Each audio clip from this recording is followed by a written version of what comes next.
trechos do sermão O Profeta Elias, de Leonard Ravenhill. E eles lhe disseram: era um homem peludo e com os lombos cingidos de um cinto de couro. Então disse ele: é Elias, o tisbita. Hoje em dia, nossos profetas usam ternos da Brooks Brothers e fazem o penteado com, como se chama mesmo? Com secador. E eles usam aqueles anéis enormes e tem todo o estrelismo. E eis aqui um homenzinho que fez uma nação inteira tremer. Eu fico um pouco hostil com diáconos e pastores sempre se lamentando e reclamando das escolas bíblicas. Mas eu vou na casa deles e nunca vejo a Bíblia aberta nem uma vez por semana. E alguns de vocês vêm de casa de pastores, eles não pegam a Bíblia todos os dias para ler na mesa, não é mesmo? Então por que jogar pedra nos russos ou qualquer outro? O juízo deve começar na casa de Deus. Como diz uma antiga canção, não é meu irmão, não é minha irmã, sou eu, Deus, que preciso orar. Mas atualmente a maioria dos pregadores são estúpidos. Eles conseguem fazer piadas pouco antes de ir pregar. Eu vou dizer o segredo de pregar, não que eu tenha encontrado, eu só redescobri na palavra de Deus. Isaías 66:2. Para este homem olharei, o que treme da minha palavra.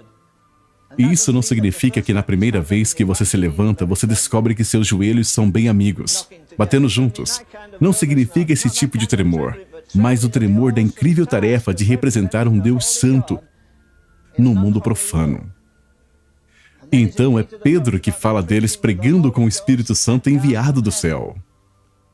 Jesus era o Filho de Deus desde o momento em que ele deixou o ventre de sua mãe, mas ele não pregou antes de ser ungido. Ele se levantou e leu as Escrituras quando ele tinha 12 anos de idade na sinagoga, mas ele nunca pregou. Mas como esses caras ousam pregar só porque tem um pedaço de papel pregado na parede, com mais ou menos 10 por 18 polegadas de tamanho, dizendo que eles foram ordenados?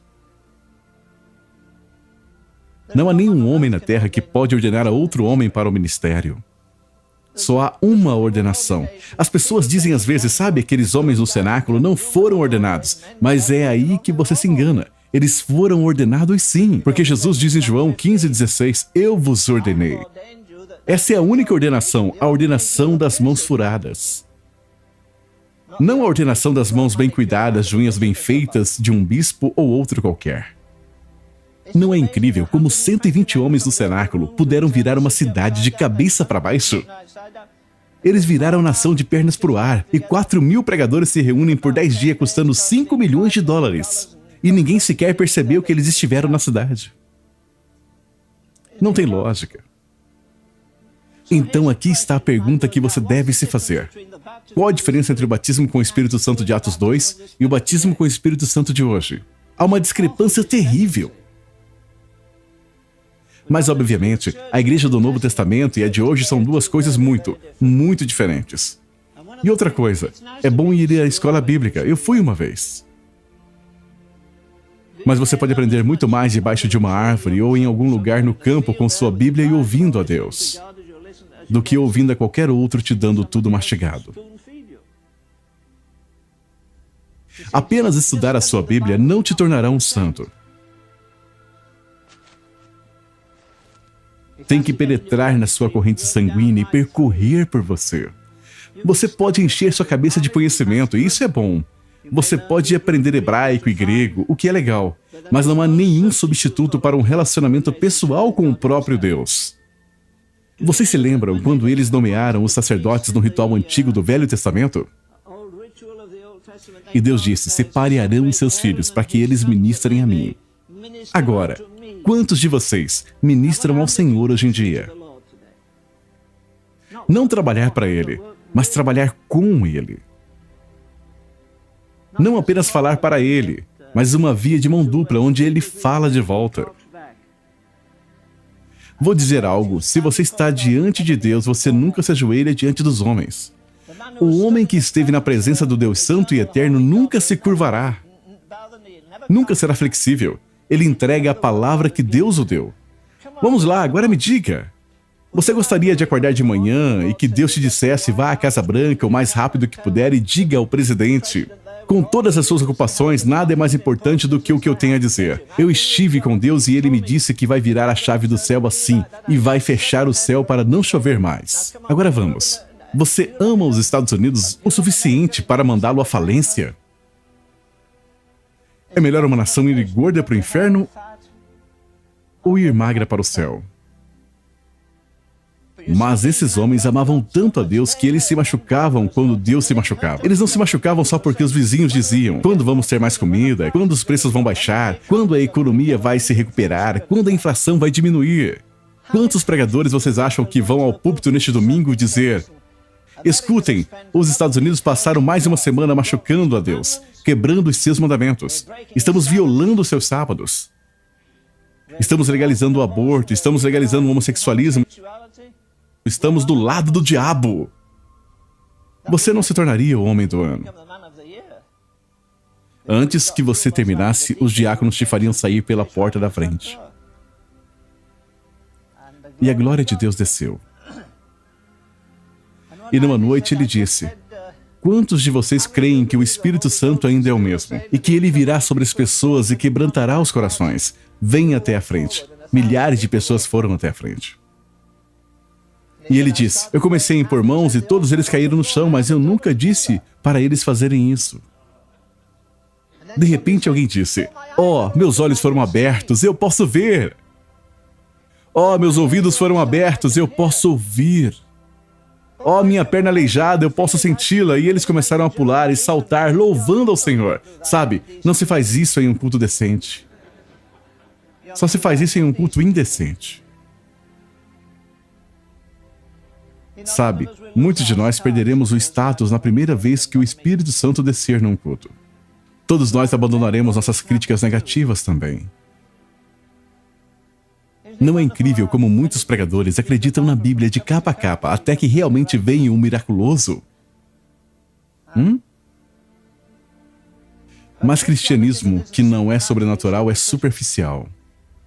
Você não pode separar o sobrenatural deste santo e magnífico Deus que nós temos. Acho que uma coisa que me impressiona é como nossa memória é curta. Todos nós. Quão rapidamente esquecemos as misericórdias de Deus. Quão rápido esquecemos os juízos de Deus. Você pode levantar todas as estatísticas, mas em nome de Deus, por que não paramos de olhar para as dificuldades e não olhamos para Deus? Então eis aqui um homem. Ele orou e o fogo caiu. Ele orou e o povo caiu. Ele orou e a chuva caiu. Você gostaria que ele fosse diácono na sua igreja? Sabe, nós temos muitos Acabes hoje em dia, mas pouquíssimos Elias. Talvez devêssemos mudar a pergunta, não: onde está o Deus de Elias? Mas sim, onde estão os Elias de Deus? Você acha que está preparado? Seja você um professor aqui ou um aluno para ouvir a voz de Deus dizer: escute, eu quero que você saia e encontre uma caverna e fique lá 3 anos e meio até ouvir a minha voz. E em seguida você vem e se levanta diante de reis e governadores. Eu digo isso com todo respeito. Sabe, não é muito difícil fazer gravações e agitar as pessoas. Não é muito difícil escrever livros. Eu escrevo livros. Mas me diga, onde estão os homens que podem fazer cair fogo do céu hoje em dia? Qualquer um pode comprar nossas gravações. Quase todo dia as pessoas me perguntam: você está escrevendo outro livro? Você vai escrever algum livro sobre o trono do julgamento? Algum livro sobre adoração? Não precisa de muita coragem moral para sentar numa cadeira giratória, pegar minha Bíblia e anotar algumas referências e encontrar um monte de coisas acumuladas aqui na minha mente. Mas se eu encontrar Acabe pelo caminho? Aí um cara vai e deixa o machado voar, mas tem muita gente e ele não quer que ninguém perceba. Então ele tem que cortar a árvore com um cabo. Você acha ridículo, mas é isso que alguns de nós estamos fazendo. Você está tentando cortar a árvore com um cabo, apenas com o conhecimento da palavra de Deus. E não com unção. Onde você perdeu aquela unção e ternura que você tinha alguns anos atrás? De jeito nenhum. Você abandonou. Todo pregador aborda esse versículo do jeito errado. Você perdeu o primeiro amor. Não é isso que a Bíblia diz. Ela diz, você abandonou o primeiro amor. Onde você pode recuperar aquela ternura, aquela intimidade que você tinha com Deus? Onde você fez uma escolha? Talvez você começou a flertar com uma namorada e negligenciou o estudo da Bíblia e da oração. Ou foi jogar handball ou qualquer outra coisa. Handball é pecado? Sim, é pecado se você amar isso mais do que Deus. Agora, não é suficiente confessar. Há algo além de confessar. Que precisa ser não só arrependimento, que precisa ser, quando for possível, claro, nem sempre é possível, mas deve haver restituição. Sabe, você pode perder a acessibilidade com Deus mesmo na escola bíblica. Eu creio que metade dos motivos de não termos avivamento é por não reconstruirmos nossos altares, não reparamos. Você ainda assim tem que voltar diante de Deus em humilhação e lágrimas e reparar o altar que foi derrubado. Aqueles votos que você fez e não cumpriu. Talvez você fez algo do tipo, semana passada eu vou orar pelo menos 1 hora por dia. Eu vou estudar a Bíblia pelo menos 1 hora além das minhas atividades da escola. Eu vou dar mais do meu dinheiro, ou algo do tipo. Qualquer voto que você tenha feito, qualquer voto que eu tenha feito, devemos reparar o altar. Eu creio que é um segredo, reparar o altar que foi derrubado. Sabe, um dia de avivamento do Espírito Santo será melhor para todos nós do que 10 anos de escola bíblica. Quando o fogo cai, você não fica apenas ali confessando, mas nos prostramos diante de Deus. O povo diz, bem, isso não vai acontecer. Reconstrua o altar novamente. Que altar? Veja, apenas confessar não é suficiente. Hoje em dia, as 2 palavras menos populares do evangelismo, a primeira é arrependimento, mas a menos popular mesmo é restituição. Agora veja, se você colocou aquela moça em apuros e a abandonou, volte lá e dê algum dinheiro a ela e lhe tire dos apuros. Se você roubou algum dinheiro do seu chefe, vá e lhe restitua. Se você fez algum voto com Deus, eu vou orar hoje, algumas horas ou minutos, e não cumpriu, você não pode enganar a Deus. Você está enganando a si mesmo. Não diga, não estou crescendo em graça. Eu não pareço estar crescendo ou ficando mais forte. E por que você deveria estar? Mas a pomba não come nada morto, nada imundo. Ela nem sequer coloca seus pezinhos nisto.